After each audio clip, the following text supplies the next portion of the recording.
할렐루야. 오늘까지의 변화산 새벽기도회를 잘 마치시고 다시 힘을 내어서 예배의 자리에 모인 성도님들을 환영하고 축복합니다. 이번 변화산 새벽기도회를 통하여서 기도하시고 그리고 일상 속의 간증들을 채워나가는 시간들이 되셨을 거라고 생각합니다. 변화산을 계기로 우리 모두 예수님을 닮아가고 의지하면서 하나님과 동행하는 삶을 살아낼 수 있기를 소망합니다. 우리 이러한 마음으로 함께 찬양하겠습니다.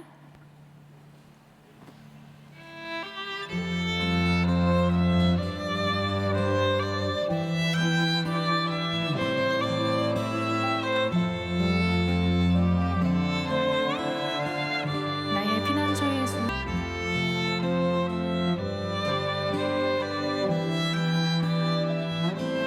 가사를 생각하면서 다시 한번 찬양합니다. 나의 피난처의 수 의지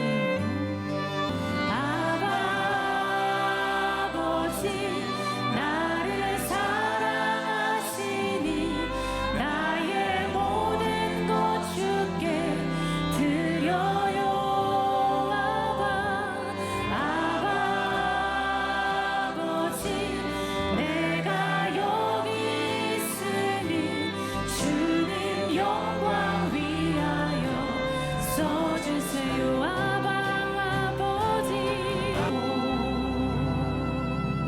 아멘.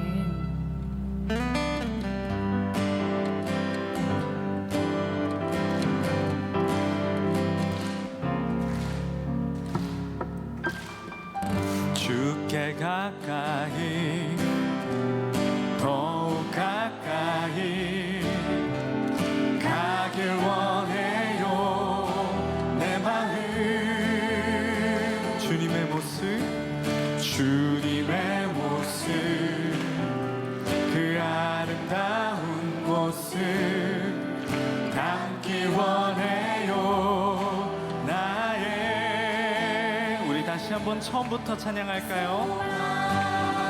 주께 가까이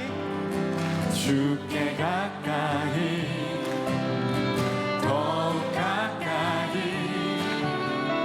가길 원해요. 내 마음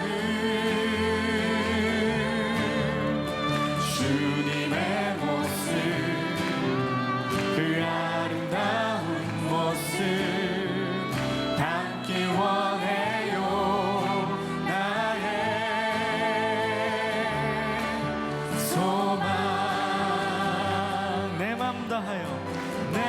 다하여 내 힘을 다하여 주님을 사랑합니다. 오 나의 평생에 주님만을 섬기며 주와 함께 거하기 원해요. 주께 가까이 더욱 가까이 가기 원해요. 내 마음 주님의 모습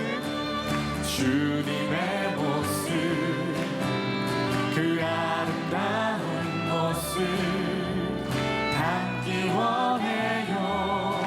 나의 소망 내 맘 다하여 내 힘을 다하여 주님을 사랑합니다.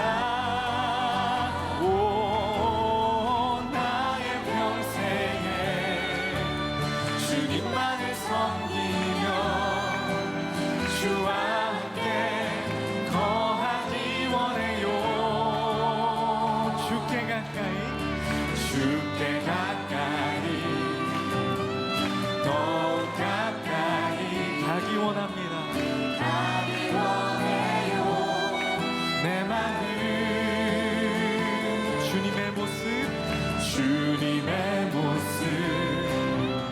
그 아름다운 모습 담기 원해요. 나의 우리 다시 한번 처음부터 주께 가까이 더욱 가까이 주께 가까이 주께 가까이 더욱 가까이 가기 원해요 내 마음 주님의 모습 그 아름다운 모습 담기 원해요 나의 소망 아멘 할렐루야 우리 주님께 감사를 드립니다. 이 시간 찬양으로 고백하면서 나의 모든 무거운 짐을 주님께 맡기길 원합니다. 내 모든 시험 내 모든 시험 무거운 짐을 주 예수 앞에 아뢰이면 근심에 쌓인 날 돌아보사 내 근심 모두 맡으시네 무거운 짐을 나 홀로 지고 견디다 못해 쓰러질 때 불쌍히 여겨 구원해 주리 은혜의 주님 오직 예수 내 모든 괴로움 내 모든 괴로움 닥치는 환난 주 예수 앞에 아뢰이며 주께서 친히 날 구해 주사 넓으신 사랑 베푸시네 무거운 짐을 나 홀로 지고 견디다 못해 쓰러질 때 불쌍히 여겨 구원해 주리 은혜의 주님 오직 예수 내 짐이 점점 무거워질 때 주 예수 앞에 아뢰이며 주께서 친히 날 구해 내 짐을 대신 져주십니다.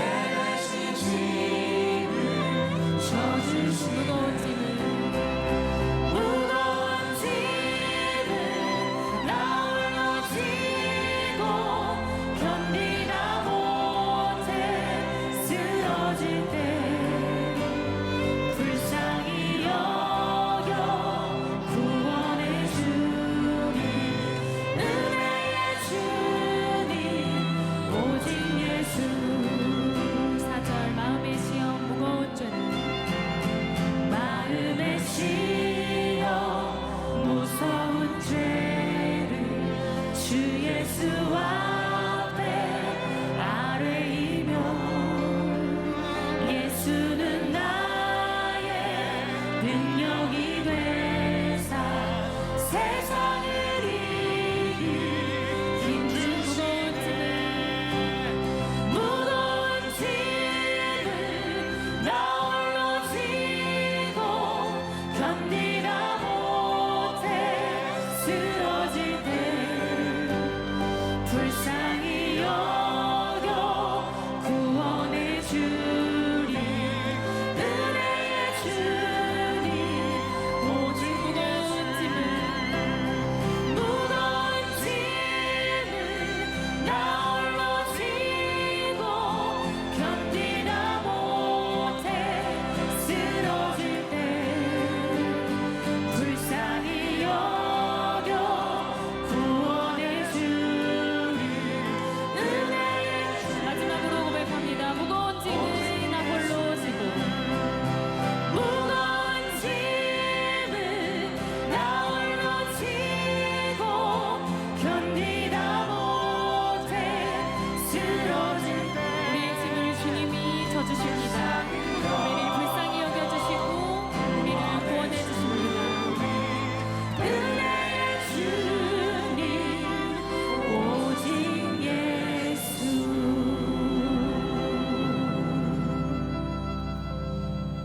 기도하겠습니다. 나의 생각과 감정에 휘둘리면서 갈 길을 찾지 못하고 있을 때 하나님을 잃어버리기도, 기도를 잃어버리기도 합니다. 이럴 때일수록 하나님의 말씀과 음성에 귀 기울이며 말씀 안에서 길을 찾기를 원합니다. 나의 생각과 감정을 주님 앞에 가져다 내려놓습니다. 무릎을 꿇어 엎드려 나의 모든 문제를 주님 앞에 내려놓고 눈을 들어 하나님의 인도하심을 바라보기를 소망합니다. 내 안의 한계를 넘어 일하실 주님을 기대하며 나와 하나님의 관계를 회복하길 원합니다. 오늘 말씀을 통해 영적 침체에서 벗어나 하나님의 음성에 반응하는 우리가 되기를 원합니다. 말씀을 전해주실 목사님을 위해 기도합니다. 목사님에게 영육간의 강건함을 주시고 선포되는 말씀에 우리의 삶에 채워지는 그런 귀한 말씀 되게 하옵소서. 예수님의 이름으로 기도합니다.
보이는 상황에 무너질지라도 예수 능력이 나를 붙드네. 보이지 않아도 주님만 따르네. 내 평생 주님을 노래하리라.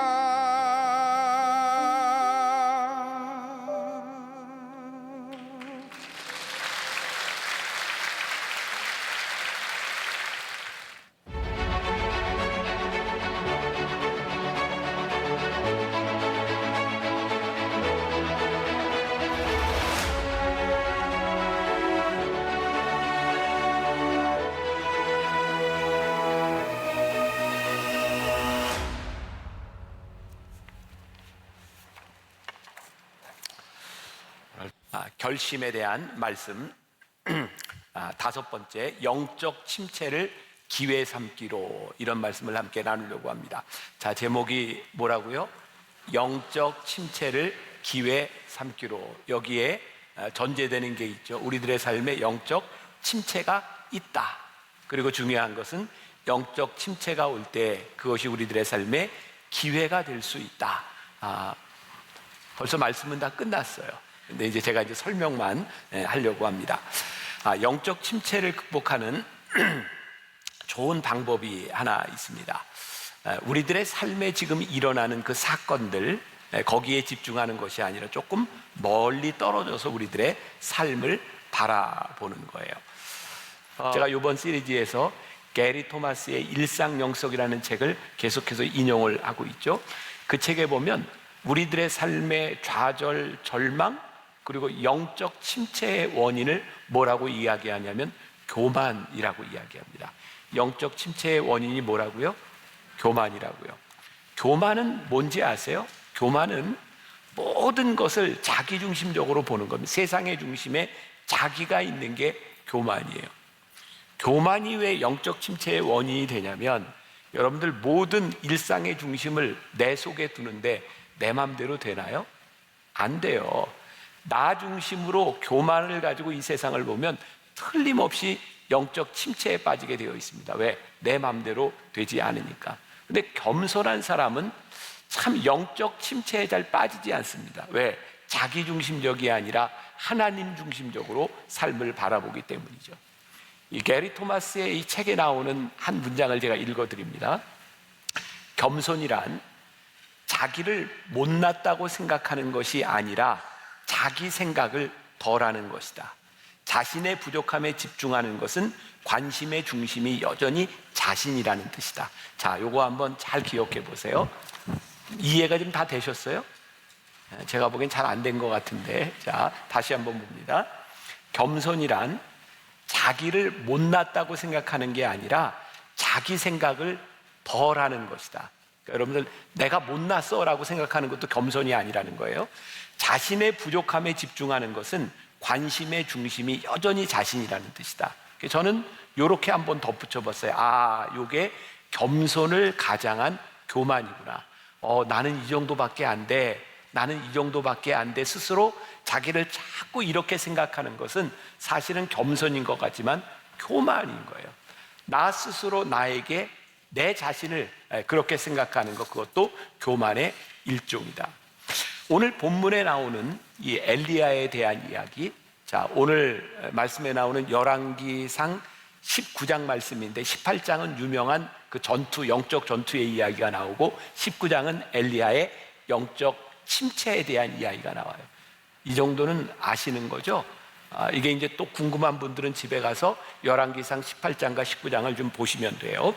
오늘 본문에 나오는 엘리야에게 찾아온 낙담, 그의 침체. 근데 가만히 생각해 보니까 엘리야에게 왜 저런 영적 침체가 왔을까 생각해 보니까 엘리야가 자기 스스로 자기 집착, 자기 생각에 이렇게 함몰되어 있다는 생각이 들어요. 이방 선지자들과의 전쟁에서 엘리야는 굉장히 놀라운 승리를 거두었어요.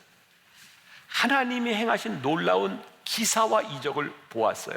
그런데 엘리야는 하나님께서 행하신 기사와 이적에만 집중하고 있는 것이 아니라 자기가 비참해 보이는 거예요. 자, 제가 이제 설명할 거예요. 우리들의 삶에 일어나는 많은 일들 가운데 우리는 하나님이 행하시는 일만 보는 것이 아니라 우리들의 비참함을 볼 때가 많이 있죠.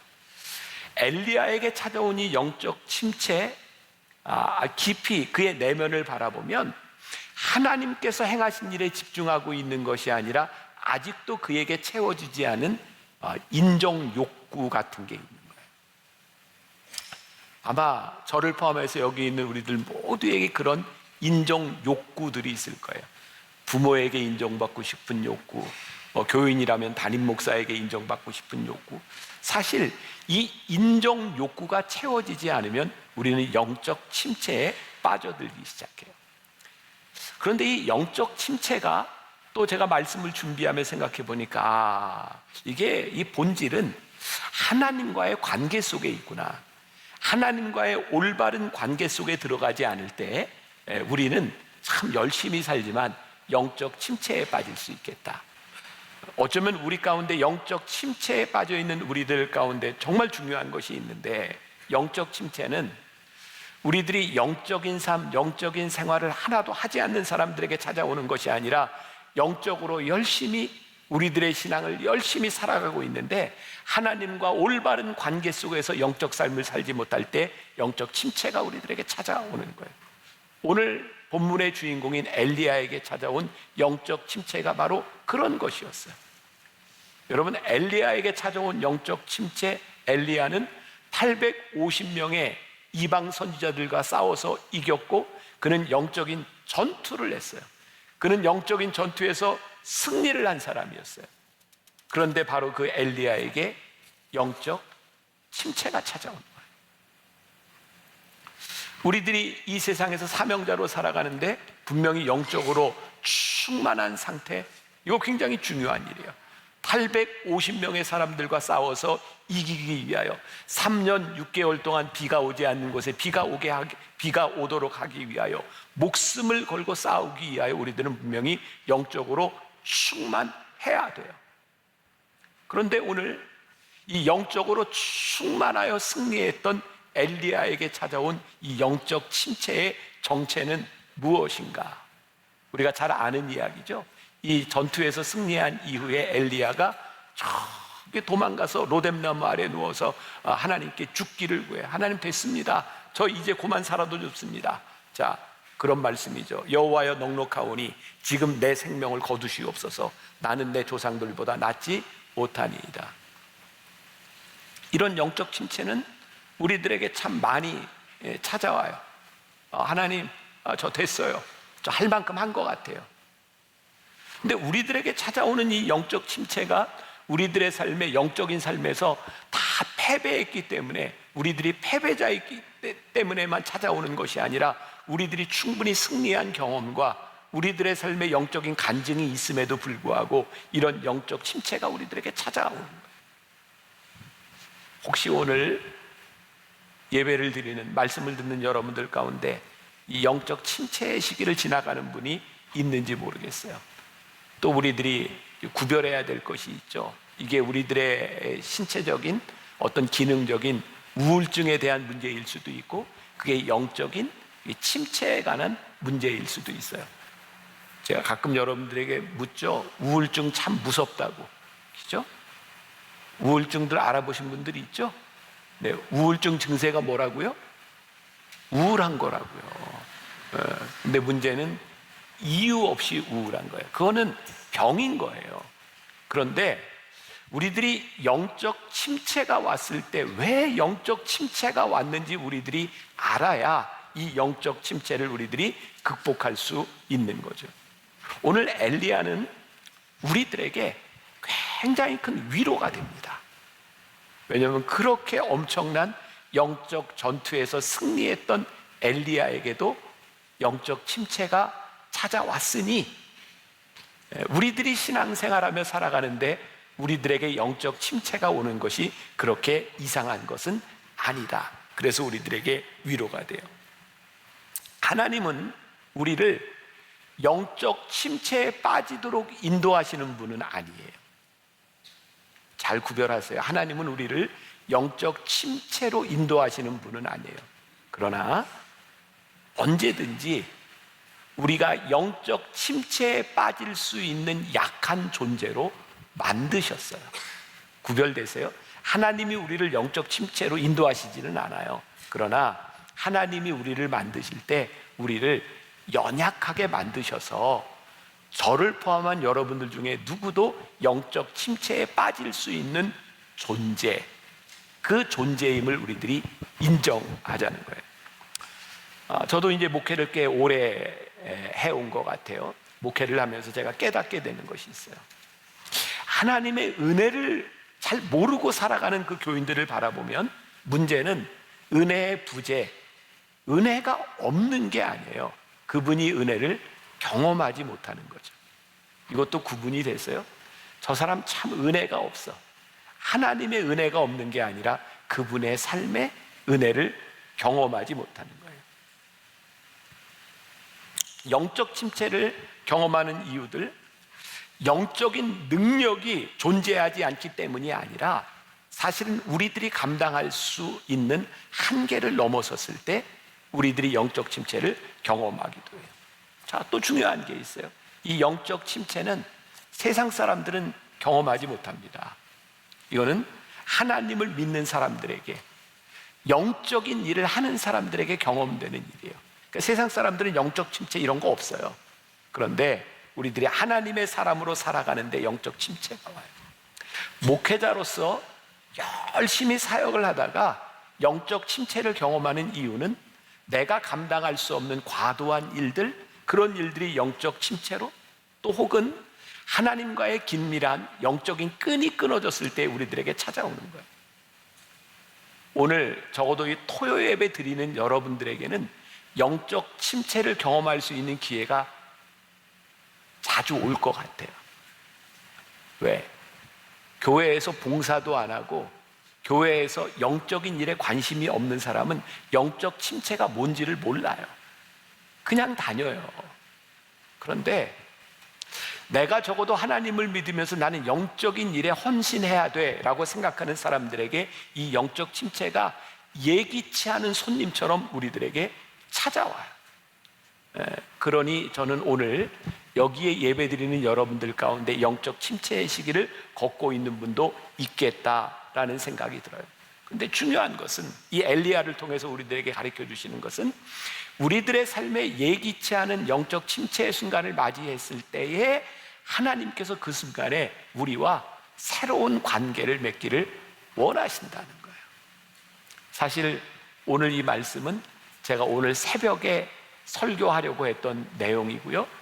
제가 오늘 새벽에 그 얘기했죠. 우리 예배팀 목사님들이 갑자기 목사님 이거 설교하지 말고 우리 간증을 좀 나누자 그래서 오늘 사실 새벽에 제가 하려고 했던 이 말씀의 포인트가 하나님께서 우리들의 삶의 영적 침체를 통하여 새로운 관계를 맺기를 원하실 때 그 관계는 우리들의 삶의 새로운 간증의 이야기, 또 스토리가 시작되는 바로 그 시점이다.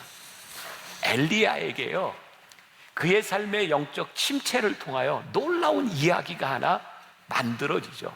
하나님을 새롭게 만나는, 그의 사명을 새롭게 다지는 놀라운 순간들을 맞이하게 돼요. 자, 중요한 것, 우리들이 영적 침체에 빠지는 원인을 우리들이 분명히 알아야 된다. 뭘 알아야 된다고요? 영적 침체에 빠지는 원인을 알아야 된다. 영적 침체는 어디에서부터 오는가?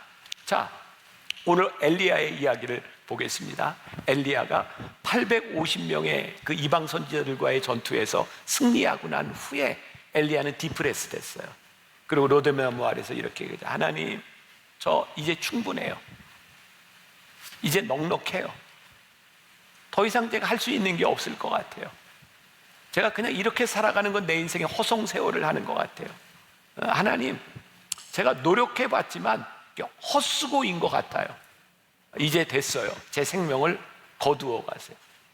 여기서 참 흥미롭잖아요. 엘리야가 놀라운 승리를 거뒀거든요.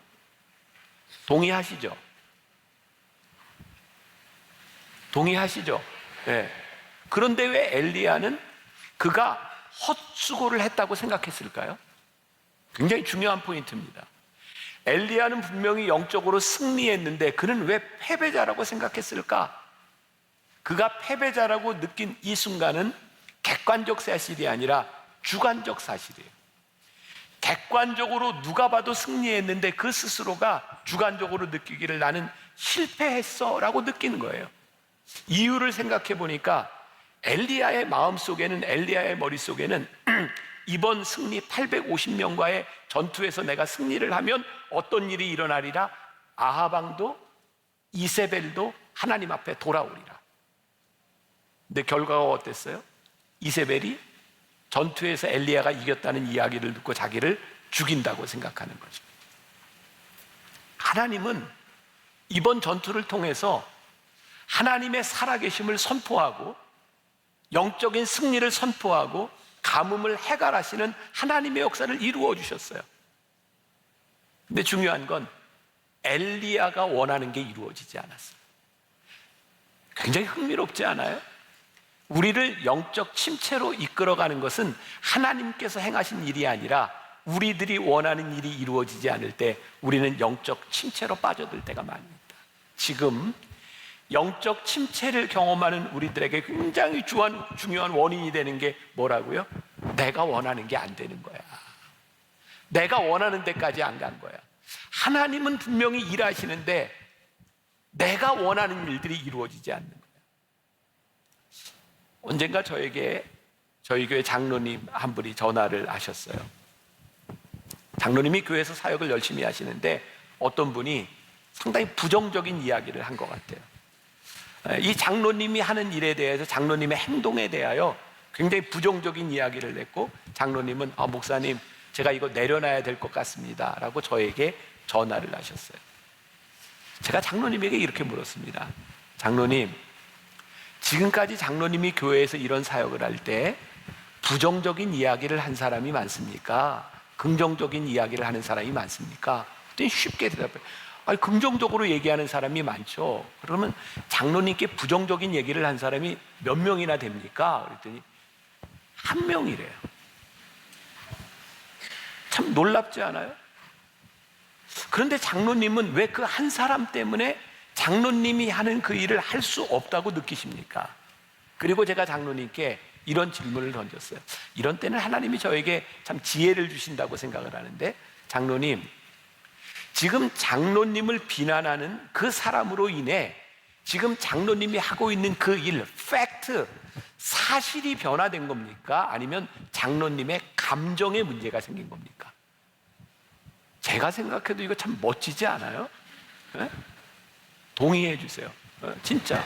아니 그런 얘기를 들었다고 하는 것 때문에 팩트, 지금 사실이 바뀐 겁니까? 아니면 장로님의 감정에 문제가 생긴 겁니까? 보니까 사실은 팩트의 문제가 아니라 감정에 대한 문제인 거예요. 엘리야에게 찾아온 이 일, 엘리야가 승리했다고 하는 것은 변하지 않습니다. 역시 놀라운 일, 하나님께서 기적을 행하셨습니다. 그런데 문제가 뭐예요? 엘리야의 감정의 문제가 생긴 거예요. 근데 그 감정의 문제는 왜 찾아왔다고요? 그가 스스로 원하는 일, 그가 원하는 일이 이루어지지 않은 것으로 인하여 그의 감정, 영적 침체에 빠져들게 되었다. 오늘 말씀을 듣는 우리 성도들 가운데 혹시 여러분들이 겪고 있는 영적 침체가 팩트의 문제인지 아니면 감정의 문제인지를 구별할 수 있는 지혜가 여러분들에게 필요하다는 생각이 들어요. 자, 팩트. 열왕기상 19장 18절에 이렇게 말씀이 되어 있어요. 같이 봅니다. 자, 시작. 내가 이스라엘 가운데 7,000명을 남기리니 다 바알에게 무릎을 꿇지 아니하고 다 바알에게 입맞추지 아니한 자니라. 내가 누구예요? 하나님이.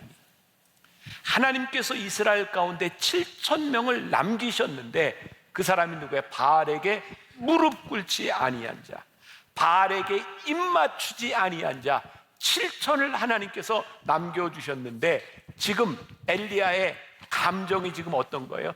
나만 홀로 남았으니.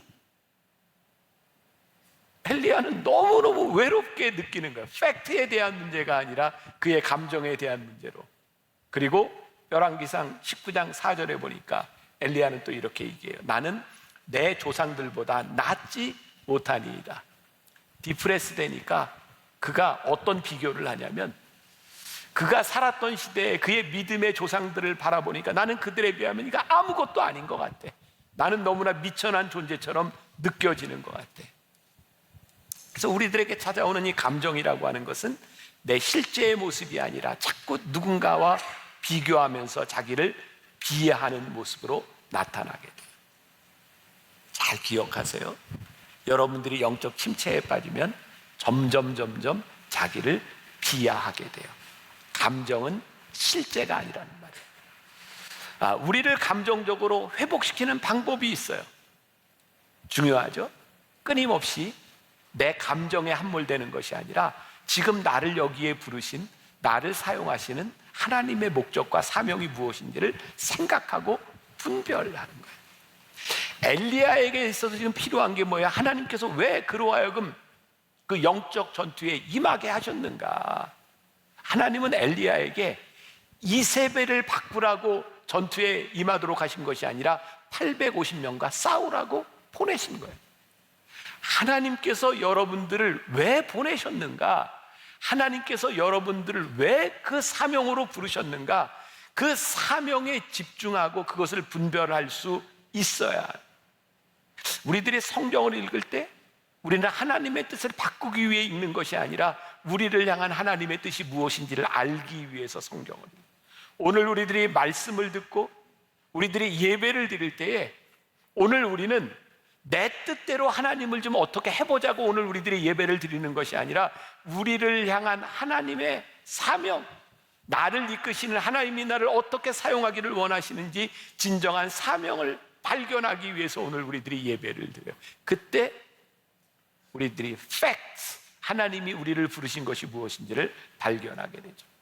자, 엘리야는 왜 이세벨이 자기를 죽이려고 한다고 생각했을까요? 성경에 보면 참 흥미로워요. 이세벨이 엘리야를 죽이려고 생각했다면 엘리야에게 사람을 보낼 때 성경에 보니까 뭐라고 되어 있냐면 이세벨이 엘리야에게 사자를 보냈다라고 되어 있어요. 이것도 사자를 보냈다는 게 죽이려고 또 이 사자라고 생각하는 사람은 없죠. 사자, 사자 아시죠? 자, 생각해 보세요. 이세벨이 엘리야를 죽이려고 생각했으면 자객을 보내지 왜 사자를 보내요? 이세벨은 어쩌면 조금 지나친 해석인지 모르지만 엘리야를 죽일 마음이 있었던 것 같지는 않아요. 왜? 지금 이 놀라운 전투에서 승리를 하고 3년 6개월이나 되었던 가뭄을 해결했는데 지금 이세벨이 엘리야를 죽인다? 이건 나라적으로 굉장히 큰 문제를 일으킬 수 있는 거예요. 정치적으로 조금만 정치적인 감각이 있어도 절대로 엘리야를 지금 죽일 수 있는 상황이 아닙니다. 사실 엘리야를 죽이려고 한다고 하는 이 감정 역시 팩트가 아니라 엘리야가 느끼는 것이고, 그리고 분명한 것은 이세벨이 엘리야를 죽이려 생각했다면 몰래 자객을 보내지 사자를 보냈겠는가라는 거예요. 우리가 보아야 되는 것이 있어요. 우리들이 보아야 되는 것은 팩트와 사명이지 우리의 감정이 아니다. 하나님께서 우리들에게 맡겨진 그 사명에 충실하면 우리는 되는 것인데, 우리가 감당하지 못할 우리의 사명이 아닌 것을 나의 책임인 것처럼 생각하면서 우리들이 영적 침체에 빠져드는 것은 아닌가. 잘 기억하세요. 하나님께서 나에게 주신 사명에 집중하면 괜찮아요. 그런데 우리들이 어줍지 않게 내 사명이 아닌 것들을 나의 사명으로 생각하고 오버하고 있는 것들은 아닌가. 후안 카를로스 오르티지 목사님의 책에 나오는 흥미로운 이야기예요. 이 목사님이 한 번은 어떤 장례식에 참여를 하게 되었는데, 가서 보니까 아들을 잃은 한 과부가 얼마나 불쌍한지 그 마음속에 하나님이 긍휼한 마음을 주시는데, 이 과부를 위하여 기도해야 되겠다라는 생각이 드는데 갑자기 마음속에 떠오르는 한 사건이 있었대요. 성경에 나오는 나인성 과부, 그 아들을 살리셨던 예수님의 기적이 생각나더래요. 그래서 후안 카를로스 오르티지 목사님이 조용히 사람들에게 다 나가 있으라 그러고, 그리고 그 안에서 기도를 한 거예요. 간절하게 하나님 살려주세요. 죽은 자가 살아났을까요? 안 살아났을까요? 안 살아났어. 근데 이 목사님의 마음 가운데 이해가 안 되는 거예요. 하나님께서 분명히 긍휼한 마음을 주셨고, 하나님께서 살리셨던 이 기적을 행할 수 있으리라고 생각하는데 아무리 기도해도 기적은 일어나지 않고, 목사님 스스로 그때 그 책에 보면 자괴감에 빠지기 시작했대요. 그때 하나님께서 이 목사님에게 이렇게 물으셨답니다. 오르티지 목사야, 내가 왜 그 사람을 살리지 못했는지 아니? 물었대요. 왜인가요, 주님? 그래서 하나님께서 이렇게 대답을 하셨대요. 그건 내가 너에게 사람 살리는 은사를 주지 않았기 때문이야. 너 지금 주머니에 100불 있지? 그거 주고 가. 내가 할 수 있는 걸 해. 우리들의 선함이 잘못된 것은 아니에요. 우리들이 선한 일을 하고자 하는 의도가 잘못된 것은 아니에요. 그런데 하나님께서 우리들에게 그 사명을 주시지 않았다면 그것은 우리들이 할 수 없는 거예요. 근데 굉장히 저는 중요한 포인트라고 생각하거든요. 근데 하나님께서 내 주머니에 100불 주셔서 그 과부를 불쌍히 여기면 네가 할 수 있는 걸 해. 그러면 되는 거야. 오늘 우리들에게 주신 사명, 우리들이 무엇을 해야 하는지, 하나님이 우리들에게 무엇을 원하시는지를 우리들이 분별하기 시작할 때 우리들이 영적 침체에서 벗어나기 시작해. 아마 이런 부분들은 여러분들과 같은 평신도보다 우리 목회자들에게 더 많이 느껴지는 것 같아요.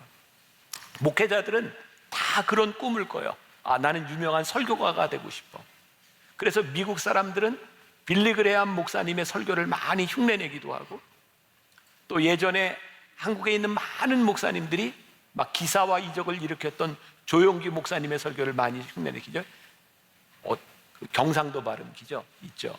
심이다, 뭐 미심이가 뭐 이런 거 있잖아요. 근데 그렇게 흉내내고 열심히 하던 목사님들이 너무너무 힘든 거예요. 왜 우리는 그렇게 열심히 해도, 우리는 그렇게 흉내를 내도 역사가 일어나지 않는 겁니까? 하나님이 분명히 이렇게 말씀하실 거예요. 너는 빌리 그레함이 아니야. 너는 조용기 목사가 아니야. 너는 너야. 오늘 우리들에게 주시는 사명이 무엇인지를 분별할 수 있는 것. 자, 말씀을 마무리해요. 영적 침체로부터 벗어나는 방법. 오늘 엘리야를 통해서 우리들이 깨닫게 되는 것, 엘리야가 이렇게 영적 침체에 빠져 있었던 그가 팩트를 보지 못하고 감정에 이렇게 함몰되어 있던 그 이유 가운데 하나가 엘리야가 참 많이 지쳐 있었던 것 같아요. 기도하는 게 얼마나 힘들었을까요? 그 영적 전투, 그 목숨을 건 전투에서 그 소의 각을 떠놓고 거기에 물을 다 채워놓고 거기에 불이 내리도록 기도할 때 그게 얼마나 힘든 그 순간들이었을까요? 아마 엘리야는 굉장히 육체적으로 힘든 그 시간들을 지나가고 있었을 것 같아요. 때때로 우리들에게, 아니 저에게 그런 고민이 들 때가 있어요. 하나님, 이 순간에 제가 죽으면 죽으리라 목숨을 걸고 이 사명을 감당해야 되는 그 순간입니까? 아니면 하나님, 저에게 쉼이 필요한 순간입니까? 근데 저는 오늘 말씀을 여러분들과 나누면서, 물론 우리의 인생에 목숨을 걸고 하나님 앞에 헌신해야 되는 순간들이 분명히 있어요. 우리들에게 찾아올 거예요. 그런데 하나님은 우리들에게 목숨을 건 헌신도 요구하시지만 올바른 우리들의 사명을 위해서 우리들에게 쉼을 허락하시고 쉼을 요구하시고 우리를 어루만지시는 분이 우리 하나님이시겠구나. 엘리야가 죽기를 구하고 로뎀나무 아래 저 광야로 도망갔을 때 하나님께서 채찍을 빼서 이놈의 새끼, 지금 네가 여기 있을 때야, 다시 나가, 이놈의 새끼. 하나님이 엘리야를 그렇게 몰아내지 않으셨다. 엘리야를 어루만지시면서, 우리가 여기서 다 표현할 수, 성경에 그렇게 나와 있지 않지만 엘리야에게 그렇게 말씀하셨던 거. 엘리야야, 너 지금까지 참 훌륭하게 잘했어. 너 많이 힘들었지. 그리고 먹이시고 어루만지시고 하나님께서 엘리야를 이렇게 달래주세요. 아마 오늘 이 말씀 때문에 제가 그런 결정을 또 이제 하게 된 것 같아요. 제가 지금 해야 될 많은 일들이 있어요. 산적한 일들이 있어요. 몸은 많이 피곤하고 힘들고. 근데 오늘 말씀을 준비하다가 제가 우리 교회 부목사님 한 분에게 전화를 했어요. 목사님, 내가 많이 힘들다. 날 좀 도와줘. 그래서 제가 해야 될 일 하나를 뚝 떼어서 좀 도와달라 그랬어요. 제가 몇 주 있다 남아프리카 공화국의 학교 기공식에 가야 되는데 제 몸 상태가 갈 수 있는 상태가 지금 아니라 너무 힘들어요. 근데 그 결정도 오늘 엘리야의 이야기를 들으면서 그래, 내가 힘들 땐 힘들다고 얘기하는 것도 괜찮겠다. 제 마음에는 그 학교를 짓기 전에 짓기 위해서 애쓰다가 심장마비로 세상을 떠난 그 김종호 선교사에 대한 미안한 마음들이 있는데, 그래, 하나님께서 또 필요할 땐 또 쉬라고 말씀하실 수 있겠구나. 저에게 굉장히 큰 위로가 됐어요. 그리고 이 힘들 때 엘리야가 하나님, 저 넉넉하오니 제 생명을 좀 거두어 가세요 라고 하나님 앞에 불평할 수 있었던, 하나님 앞에 그의 약함을 드러낼 수 있었던 그 엘리야를 하나님께서 그래 이렇게 다독여 주셨구나. 그러니 오늘 우리 성도들의 삶의 영적 침체 가운데 하나님 저 힘들어요, 하나님 저 고만하고 싶어요, 하나님 저 좀 어떻게 해주세요 라고 불평하는 우리들을 하나님께서 야단치시지 않고 우리를 위로하여 주실 수 있는 분이 우리 하나님이시겠구나. 그래서 오늘 여러분들을 위로하실 하나님을 또 기대하게 되고, 그리고 그 불평과 그 어려움과 그 고통의 순간 가운데서 엘리야가 세미한 하나님의 음성을 듣잖아요. 우리들이 한번 불평도 해보고, 하나님 저 힘들어요, 그리고 내가 죽기 살기로 내가 지금까지 잘 사명 감당하며 살아왔는데 하나님 저 한번 이번에 퍼져 볼래요, 저 좀 위로해 주세요.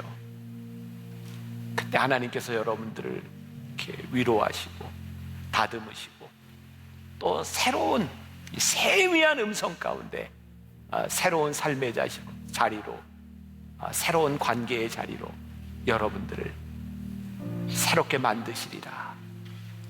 오늘 우리들이 이런 결심을 한번 해봅니다.